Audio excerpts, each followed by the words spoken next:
Hello à vous, j'espère que vous allez bien.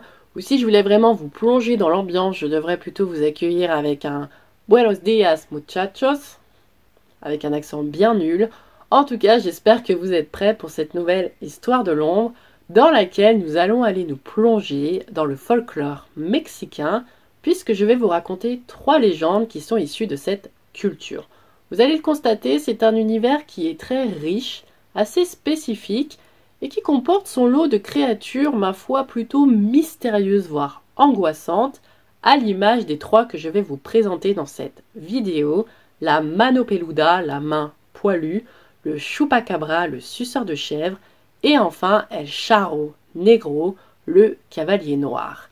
J'en profite pour vous rappeler qu'il existe également sur la chaîne une vidéo dans laquelle j'aborde 3 légendes brésiliennes. N'hésitez pas à aller la consulter. N'hésitez pas non plus à aller faire un petit tour sur les différents réseaux sociaux qui sont associés à la chaîne, que ce soit Facebook, Instagram ou le site web. J'y publie très régulièrement du contenu inédit. N'oubliez pas non plus, si ce n'est pas encore fait, de vous abonner à la chaîne, d'activer la petite cloche des notifications. Et pourquoi pas, si dans votre entourage, vous avez des personnes qui seraient susceptibles d'apprécier le contenu d'Histoire de l'ombre, de leur proposer un lien vers une vidéo qui vous aurait particulièrement plu ou autre. Ça donnerait un petit peu de visibilité. Je vous remercie d'avance et sans plus tarder, vamos!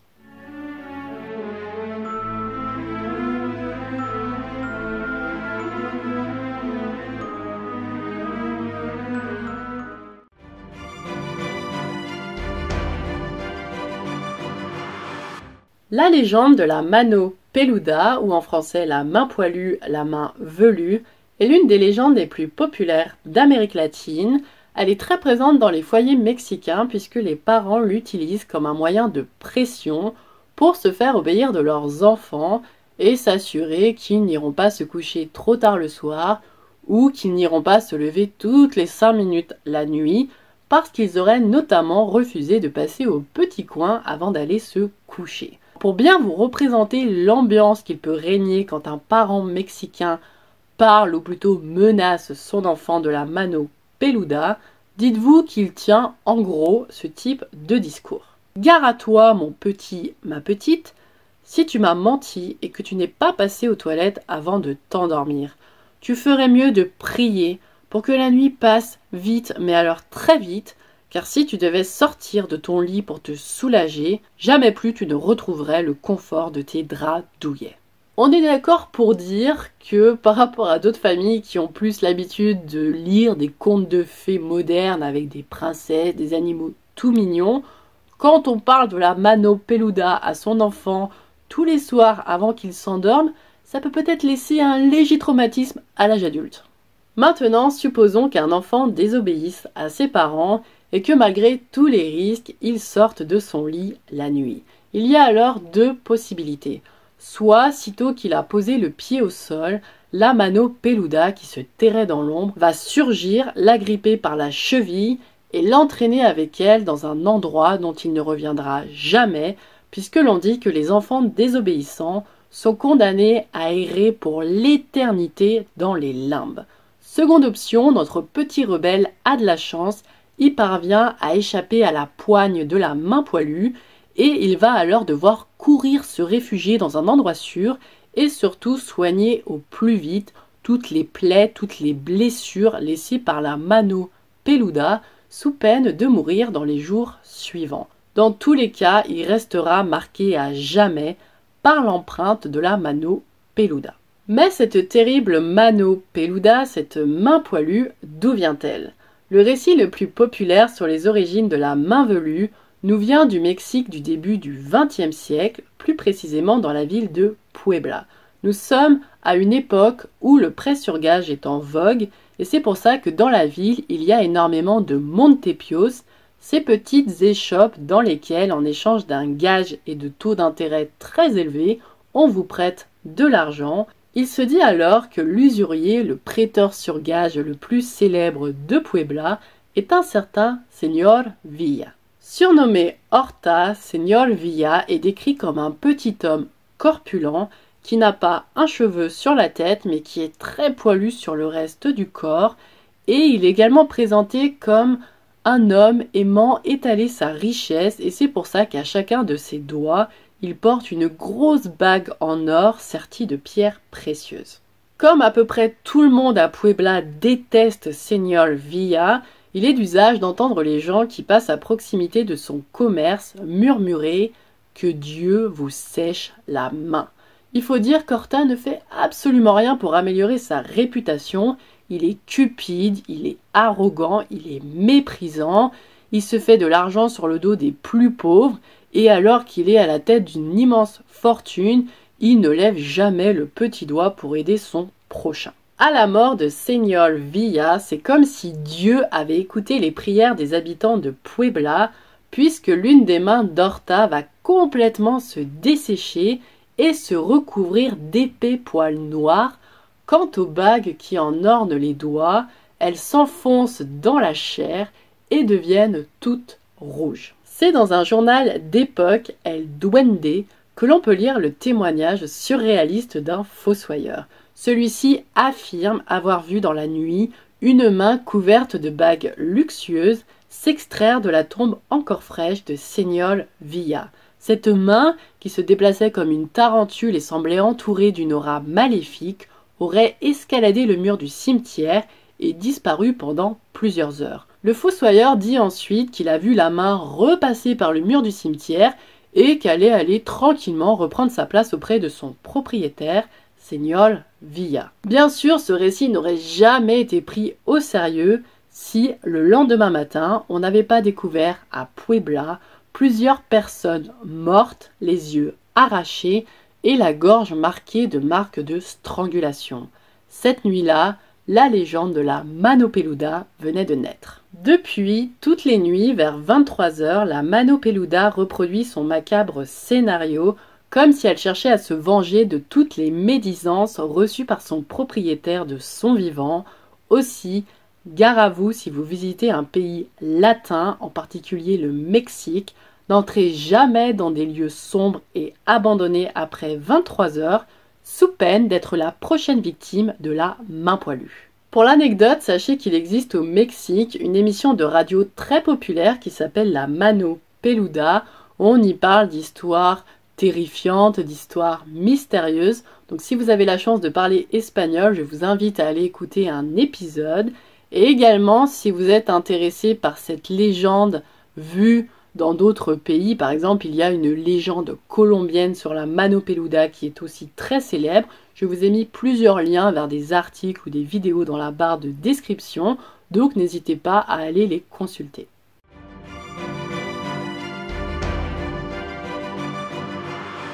Le chupacabra, traduisé par suceur de chèvre, est une créature issue de la culture populaire d'Amérique latine, surtout présente au Mexique et sur l'île de Porto Rico.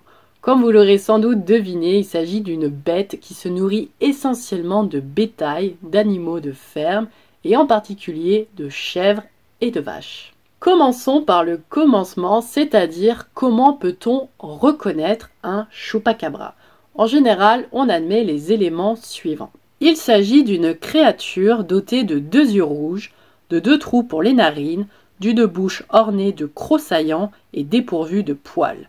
Sur le dos, elle a une rangée d'épines. À l'arrière de chaque côté de sa queue, elle possède 2 marques arrondies. On peut aussi reconnaître un chupacabra à sa façon de tuer le bétail, puisqu'il laisse sur le cou de ses victimes 2 ou 3 trous parfaitement circulaires et qu'il les vide complètement de leur sang. Toutefois, cette description reste ouverte aux interprétations et c'est pour ça que l'on a certains chupacabras qui sont dessinés comme des sortes de reptiles géants, tandis que d'autres les voient plutôt comme des chauves-souris ou des canidés enragés. Il semblerait que la légende du chupacabra soit très récente puisque les premières apparitions de la créature se font dans les années 1990.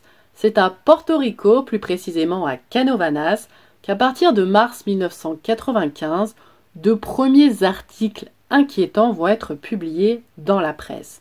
On y lit par exemple que 8 moutons ont été retrouvés morts, le cou percé de trous et qu'ils ont été complètement vidés de leur sang par le prédateur qui s'en est pris à eux. Quelque temps plus tard, ce sont cette fois 150 animaux de ferme qui sont retrouvés morts, la poitrine percée de trous.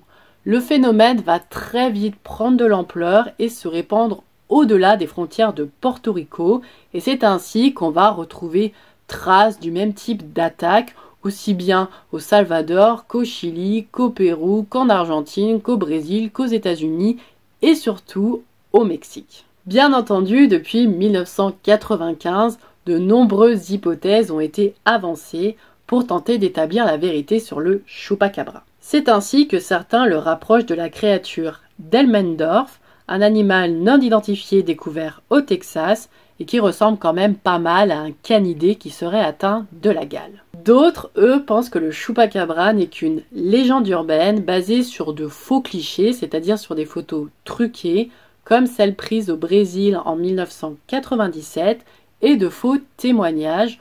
On pense par exemple que les premiers témoins de la créature auraient été influencés par les films de science-fiction de l'époque, puisqu'on décrivait alors le chupacabra comme une sorte d'extraterrestre très cliché, alors que les chupacabras des années 2000, eux, ne seraient que des canidés méconnaissables car atteints de la gale sarcoptique, une gale causée par des acariens. En effet, d'après les spécialistes, cette maladie peut être suffisamment effrayante pour faire ressembler n'importe quel animal à un monstre. Quoi qu'il en soit, qu'il s'agisse d'un mythe ou d'une réalité, le chupacabra fait aujourd'hui partie intégrante du folklore mexicain. Je ne sais pas vous, mais moi cette histoire m'a un petit peu fait penser à la célèbre bête du Gévaudan. Et si vous aimeriez que j'en parle dans une prochaine vidéo, avec bien entendu une perspective historique, n'hésitez pas à me le dire en commentaire.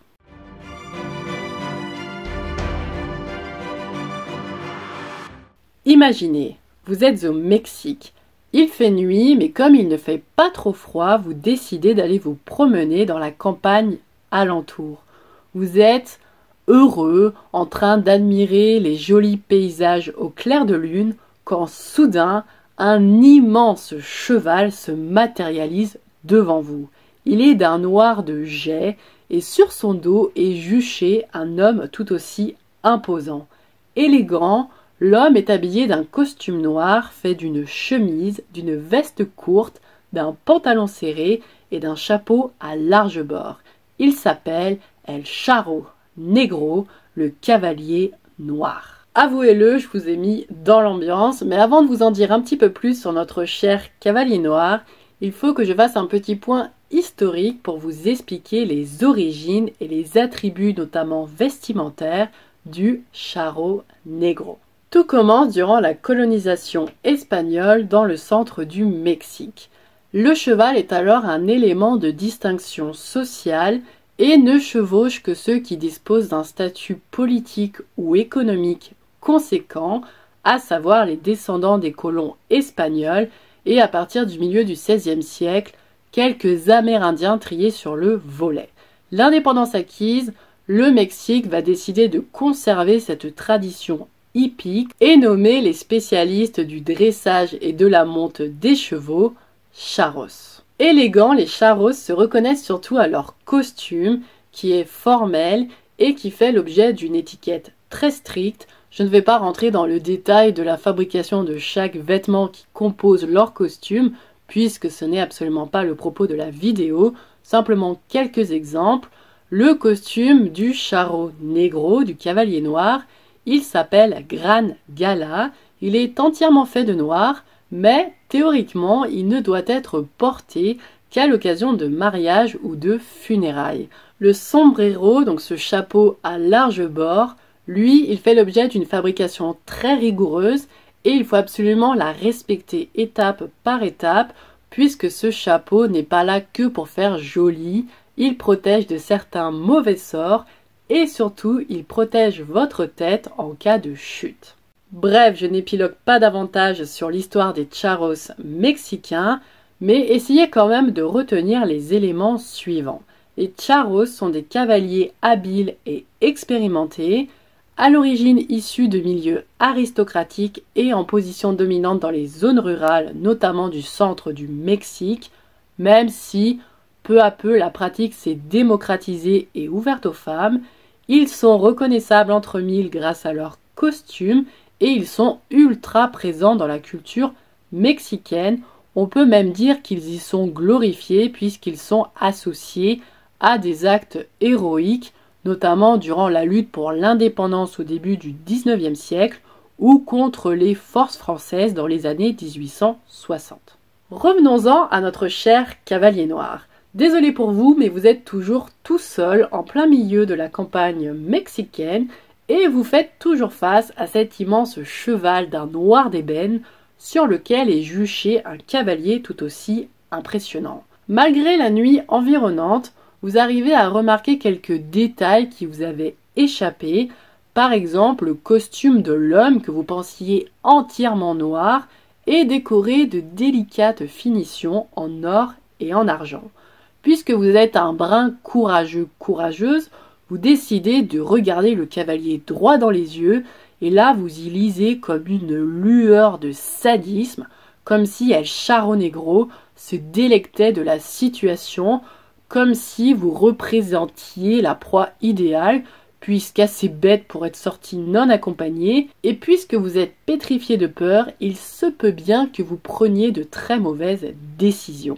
Puisque cet homme vous fait quand même un petit peu peur, vous vous dites bon, allez, autant regarder le cheval, sauf que la horreur, vous vous rendez compte que les yeux de l'animal ne sont absolument pas normaux, puisqu'ils brillent comme deux boules de feu. Maintenant, plusieurs options s'offrent à vous. Soit vous vous montrez poli, agréable, et acceptez que le charreau noir vous accompagne pour un petit bout de chemin, qu'il vous raccompagne jusqu'à chez vous, tout en gardant les pieds au sol, c'est-à-dire que vous refusez de monter en selle, vous êtes un grand sportif, et si jamais au cours de la conversation, le cavalier venait à vous proposer un sac rempli de pièces d'or, eh bien, comme vous êtes quelqu'un de bien, vous le refusez. Vous pouvez même lui dire « Écoute mec, vraiment c'est très gentil de ta part, mais je préfère que tu gardes cet argent, achète-toi un joli costume, moi j'en veux pas. » Si vous faites tout cela, bravo à vous, vous venez de passer l'épreuve. En revanche, si vous avez accepté la main que vous tendait le charreau noir, parce que par exemple vous étiez fatigué de marcher et que donc vous vous retrouvez en selle, attention à vous, vous venez de commettre votre première erreur. Si par la suite vous acceptez en plus le sac d'or que le cavalier vous propose, malheur à vous, vous venez littéralement de vendre votre âme au diable. Autrement dit, à partir de cet instant, vous êtes le nouveau cavalier noir, vous prenez sa place et désormais ce sera à vous de collecter des âmes pour le compte du diable. Peut-être pire encore, vous pouvez connaître le même sort funeste qu'Adela, jeune mexicaine un peu trop insouciante. Un beau jour, alors qu'elle se promenait et fatiguée de marcher, Adela, qui venait de croiser la route du charreau noir, admirative de l'élégance et du beau costume de l'inconnu, lui aurait demandé de la raccompagner jusqu'à chez elle. Mal lui en prit car sitôt en selle, le cheval doubla de volume et prit littéralement feu. Alors, dans un grand rire sinistre, le Charro Negro révéla sa véritable identité. Il était le diable en personne et venait de voler la vie et l'âme d'Adela.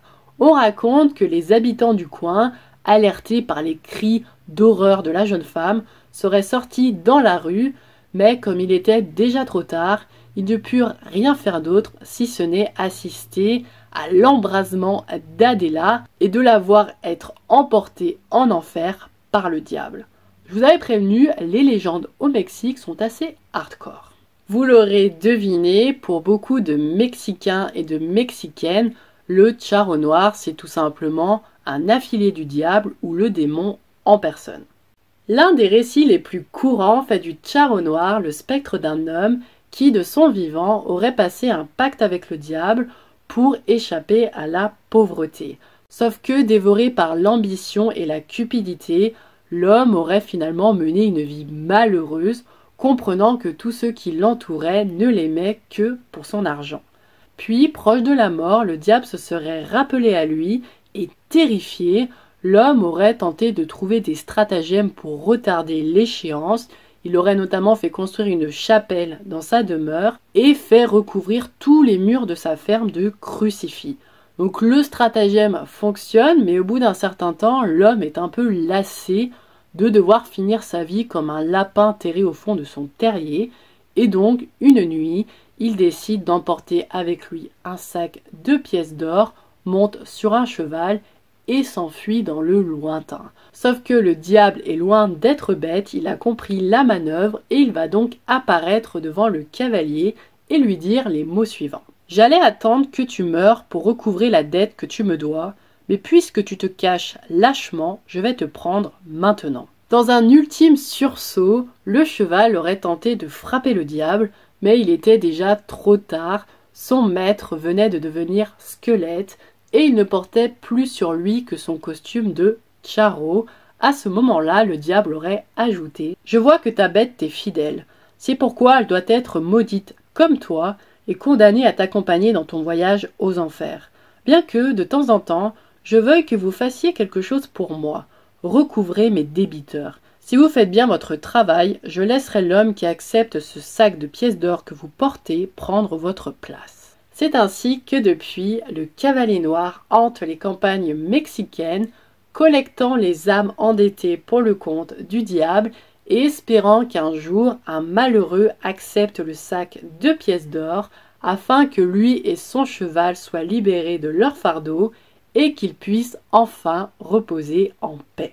Sachez qu'il existe des variantes à ce récit, notamment en ce qui concerne l'identité du charro noir, puisque pour certains il est la personnification du colon espagnol, de cet être cupide et prêt à tout pour s'enrichir, et c'est pourquoi il peut être représenté sous les traits d'un homme blanc parlant l'espagnol. Autrement dit, dans certaines croyances amérindiennes, El Charro Negro, il est tout simplement l'incarnation de la mort et de la destruction, comme ont pu l'être certains Espagnols au temps de la colonisation.